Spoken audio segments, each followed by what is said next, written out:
हिंगोली जिल्ह्यातील औंढा नागनाथ सेनगाव या तालुक्यांचा मानव विकास मिशनमध्ये समावेश आहे। गावापासून दूर असलेल्या शाळेत विद्यार्थिनींना जाण्यासाठी मोफत सायकली मिळतात। मात्र शैक्षणिक वर्ष संपत आलं तर यावर्षी मात्र विद्यार्थिनींना सायकलींचं वाटपच करण्यात आलं नाही। विद्यार्थिनींना 10 ते 15 किलोमीटरची पायपीट देखील करावी लागते।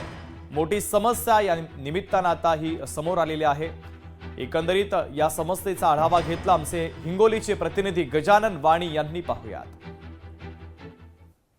हिंगोली जिल्ह्यातील औंढा नागनाथ आणि सेनगाव तालुक्याचा मानव विकास अंतर्गत योजनेमध्ये समावेश होतो। मात्र हिंगोली अनेक ज्या गावापासून शाळा दूर आहेत त्या शाळे विद्यार्थ्यांना शाळेत ह्या बस उपलब्ध केल्या, मात्र अनेक जे विद्यार्थी आहेत त्यांना बस मिळत नाहीत। आणि सगळ्यात महत्त्वाचं म्हणजे विद्यार्थ्यांना मानव विकास योजनेअंतर्गत सायकली मिळतं, मात्र या विद्यार्थ्यांना सायकली तर मिळाल्या नाहीत। त्याचबरोबर या ठिकाणी जे आहे ते ज्या मानव विकासच्या बस आहेत त्या बस नसल्यामुळे विद्यार्थ्यांना जवळपास गावापासून 5 किलोमीटर जावं लागतं आणि 5 किलोमीटर यावं लागतं, अशी जवळपास 10 किलोमीटर या विद्यार्थ्यांना यावं लागते। आपल्या विद्यार्थ्यांनी आपण जाणून घ्या, पैदल काहून जाते? बस आली नाही मग रोज बस येते का? एखाद्या दिवशीच येते. रोज सकाळी जाते पैदल? हो. गाव किती दूर आहे तुझ्या शाळेपासून? 5 किलोमीटर.